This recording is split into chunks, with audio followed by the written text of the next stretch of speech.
Je m'appelle Max, je suis pilote de ligne depuis environ 8 ans et aujourd'hui je vais vous raconter quelques anecdotes qui ont marqué ma carrière. Podcast Story réel.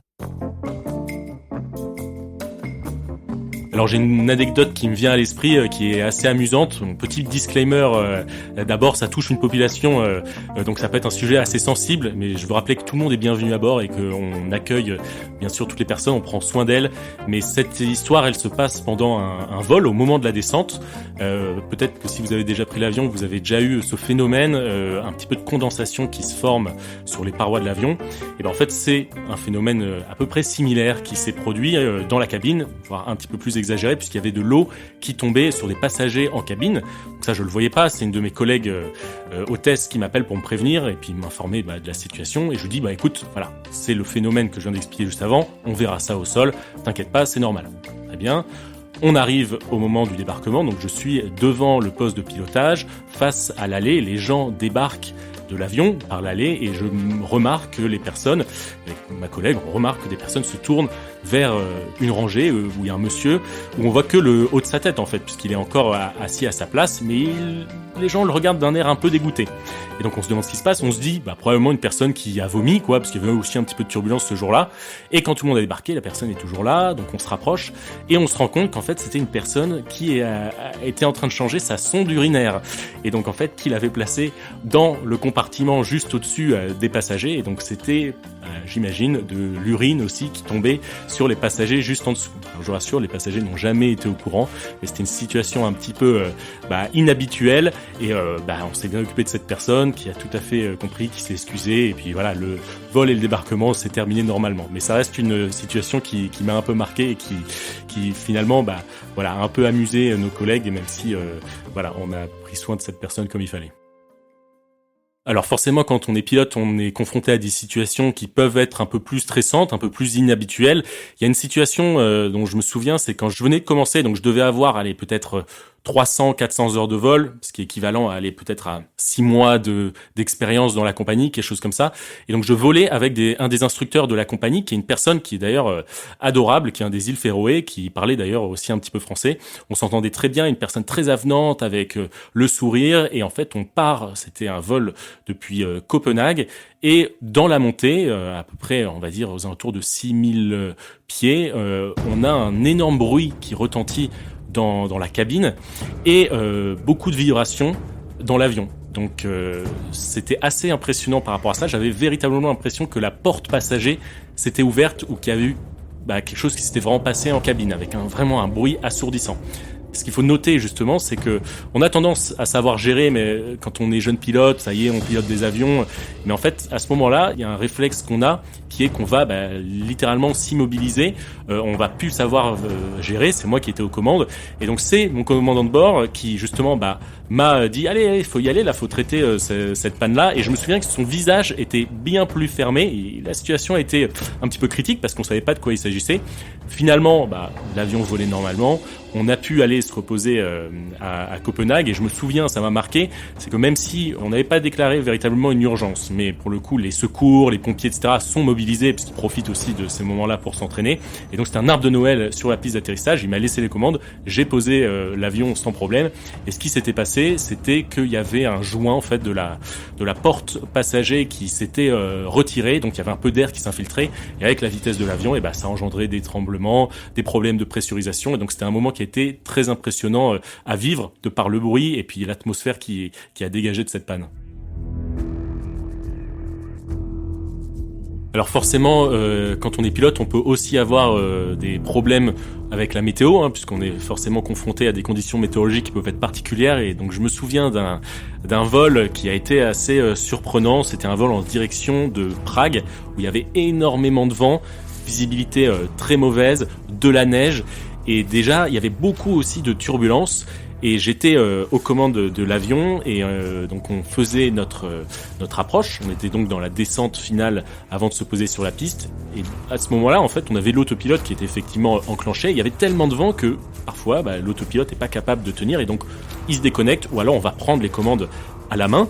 Et donc, je continue l'approche à la main, et en fait, il y a un phénomène, quand il y a beaucoup de vent, aux alentours des aéroports, au moment où on va se poser, qui s'appelle les vents de cisaillement. C'est donc des vents qui vont un petit peu se croiser, et ça peut engendrer des problèmes, notamment le plus grave, c'est celui où il peut y avoir une sorte de bulle d'air, en gros, qui fait que l'avion perd en altitude assez rapidement.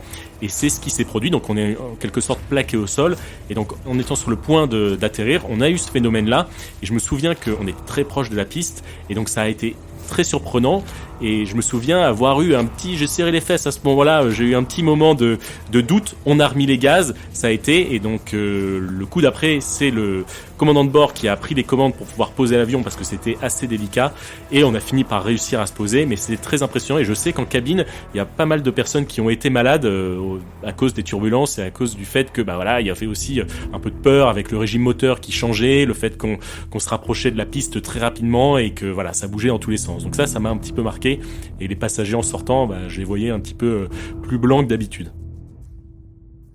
Alors forcément, quand on est pilote, on est confronté à des passagers qui peuvent être stressés du fait qu'ils sont dans un environnement qu'ils connaissent pas, ou alors aussi simplement parce que ils sont stressés par leur voyage, ils ont envie d'arriver à l'heure, ils ont une réunion, ils sont stressés par leur boulot. Et ça, c'est quelque chose au final qui arrive assez régulièrement, et donc on peut avoir des passagers qui s'énervent à cause des retards. Il faut savoir que les retards sont pas forcément dus aux pilotes, ça peut être dû par exemple au contrôle aérien qui nous impose des créneaux horaires, et c'est ce qui s'était passé ce jour-là. On avait effectivement 2 heures de retard, et on avait un passager qui arrêtait pas de se lever et qui venait voir les hôtesses, qui est même venu dans le poste de pilotage pour dire bon, quand est-ce qu'on part, dépêchez-vous, toujours des menaces habituelles, qu'on va prendre nos noms et qu'on va nous dénoncer à la compagnie, ce genre de choses. Bref, on a fini par partir, et il s'est calmé parce que de toute façon, s'il se calmait pas, on le prenait pas sur le vol.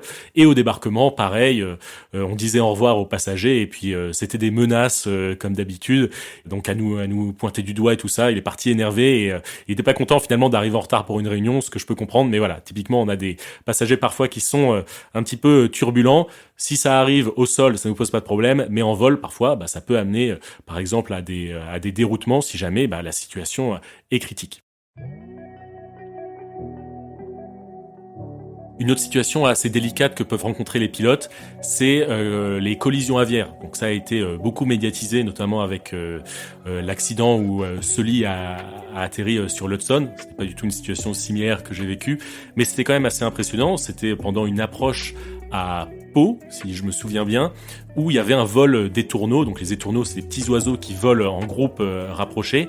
Et au moment de se poser, on a percuté en fait le groupe d'oiseaux, le sorte d'essaim d'oiseaux, et on a eu une trentaine de collisions juste avant de poser l'avion. Donc pour assurer, il n'y a pas de problème, les moteurs sont conçus pour résister aux impacts d'oiseaux, tant qu'ils restent assez petits. Et donc là, on a pu se poser sans problème. Et derrière, il y a une personne qui vient effectivement ramasser malheureusement les oiseaux qui sont morts pendant l'impact. Et là, je crois qu'il avait ramassé environ 25 ou 30 oiseaux sur la piste, qui avait d'ailleurs été bloqués le temps qu'on ramasse tous les oiseaux. Et quand on a fait le tour de l'avion pour voir un petit peu s'il y avait des dégâts, c'est vrai qu'il y avait pas mal d'impacts d'oiseaux, on retrouvait un peu des plumes partout, peut-être aussi des taches de sang, pour être honnête, et donc c'était un moment qui m'avait assez marqué. Et ça, c'est une problématique que peuvent rencontrer les pilotes, particulièrement quand c'est des oiseaux un peu plus volumineux, si c'est des goélands ou des corbeaux. Là, ça pose un peu plus de problèmes que des petits oiseaux comme les étourneaux. Mais les goélands et les corbeaux sont un peu plus malins que les étourneaux, donc en général, on les percute un petit peu moins que les plus petits oiseaux. Alors forcément, quand on est en vol, on est exposé aux turbulences, qui est une chose qui fait assez peur aux passagers. Alors je vous rassure tout de suite, les avions sont conçus pour résister à des turbulences qui n'existent même pas dans la nature.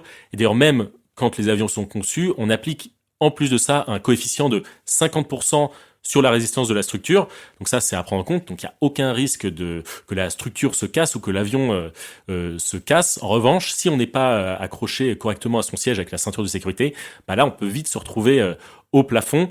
De la même manière, si on pouvait comparer, c'est un peu comme un bateau sur un lac. Quand on avance avec son bateau, s'il n'y a aucune vague, là, ça bouge pas. Si par contre, il commence à y avoir des vagues, là, il faut peut-être un peu ralentir sa vitesse pour que on puisse prendre les vagues un petit peu mieux. C'est ce qui se passe en vol. L'air est un fluide et donc on peut se retrouver un peu sur des zones de turbulence où ça bouge un peu dans tous les sens. Donc voilà, même s'il n'y a pas de risque, je vais vous raconter ma pire fois où j'ai dû affaire à des turbulences qui étaient assez importantes. C'était sur un vol en Norvège, de Copenhague vers Trondheim, et je me souviens que les turbulences étaient très sévères. On avait été prévenu par le contrôle puisqu'il y a des reports de turbulences par d'autres avions, donc on s'y était préparé. La cabine était sécurisée, tout le monde était assis, y compris les hôtesses et les stewards. Tout le monde était prêt à traverser cette zone de turbulence, et ça m'a beaucoup marqué parce qu'il y avait tellement de turbulences que je ne pouvais même plus voir les écrans, en fait. L'affichage, c'était impossible à regarder, donc là, c'était un peu, on voyait quand même un petit peu, je vous rassure, mais l'affichage était très compliqué à discerner, et donc pour maintenir la bonne vitesse dans la bonne moyenne, entre guillemets, c'était assez complexe. On a fini par se poser, c'était un atterrissage qui était très compliqué, on s'est posé, tout le monde a applaudi et était content d'être arrivé au sol. C'est aussi pour ça qu'on fait ce métier et qu'on est formé. C'est pour justement ces situations qui sont un petit peu dégradées, mais qui derrière font que c'est un plaisir de voler chaque jour. Alors il y a parfois des phénomènes un peu bizarres qu'on peut voir en vol. Je me souviens avoir déjà croisé un ballon météo et je le voyais au loin et je me disais mais c'est quoi ce truc-là ? Et en fait il s'est rapproché très rapidement et on a compris après que c'était un ballon météo. Donc heureusement on a réussi à l'éviter, surtout on n'est pas rentré dedans. Mais j'ai eu d'autres phénomènes qui étaient un peu plus surprenants et je me souviens particulièrement de celui-là. Ça s'est passé une nuit sur un vol en retour de Norvège où il y a une lumière assez intense qui s'est mise à clignoter au loin. Et c'était pas un avion, c'était pas un hélicoptère ou un truc qui volait, c'était pas non plus quelque chose au sol puisque c'est un peu il y a beaucoup d'îles et on était un peu au niveau de la mer, donc c'était pas quelque chose véritablement qui était humain à mon sens, j'ai envie de dire. Je vous explique pourquoi, c'est parce qu'en fait, la lumière donc clignotait, et là on pourrait croire que c'était un phare ou quelque chose comme ça, mais en fait elle s'est mise à bouger très rapidement à gauche, puis à droite, et ensuite elle est revenue au centre, mais à l'échelle de distance, c'est comme si elle avait bougé de plusieurs kilomètres en l'espace d'une fraction de seconde. Impossible de dire ce que c'était. On a demandé au contrôle aérien, ils ne pouvaient pas l'identifier, ils l'avaient pas sur leur radar. J'ai essayé de prendre des photos, ça donne rien, on le voit pas. Et donc du coup, ça c'est un truc qui m'a vraiment marqué, et je me suis toujours demandé, mais quelle était cette lumière ? Et si on regarde un petit peu des témoignages d'autres pilotes, c'est vrai qu'il y a ce phénomène-là qui revient assez souvent, la forme d'un tic-tac lumineux qui peut s'approcher des avions, bouger assez rapidement, disparaître. Et je pense que c'est ce phénomène-là que j'avais vécu cette nuit. Donc être pilote de ligne, c'est forcément un super métier. Je sais que ça fait rêver beaucoup de monde. Moi, c'est vraiment un métier qui a changé ma vie. Donc forcément, il y a aussi des petits côtés négatifs. Le fait que parfois on commence très tôt, qu'on loupe aussi des événements familiaux qui peuvent être importants. On peut même louper des événements sportifs. J'ai une petite anecdote par rapport à ça. Par exemple, pendant la Coupe du Monde, si on est en train de voler pendant un match, c'est le contrôle aérien ou c'est les avions entre eux qui vont donner le score. Et donc parfois, c'est assez drôle quand il y a différents pays qui jouent entre eux. On peut entendre les Italiens qui sont contents de gagner contre la France ou l'Allemagne qui est contente de gagner contre la France si on entend les compagnies allemandes ou italiennes ou françaises. Et donc c'est assez drôle ces moments-là à la radio. Mais tout ça pour dire que si vous êtes sur le point de prendre l'avion, ça reste un moyen de transport qui est très sécuritaire. Faut pas avoir peur de prendre l'avion. On est des professionnels de l'aviation. Nous, les personnels navigants, en fait, on prend l'avion très régulièrement, beaucoup plus que les passagers. Et donc, le fait que les passagers soient dans un environnement qu'ils connaissent pas, ça peut amener du stress et un petit peu de peur, mais vous êtes entre de bonnes mains. D'ailleurs, vous êtes même plus en sécurité à bord de votre avion que dans votre voiture ou dans votre taxi entre chez vous jusqu'à l'aéroport. Donc, vous pouvez être persuadé que vous êtes entre de bonnes mains pour votre futur voyage. Podcast Story réel. On a tous une histoire à raconter. Ne manquez aucun épisode de Podcast Story. Abonnez-vous et mettez 5 étoiles sur Podcast Addict, Amazon Music ou Spotify.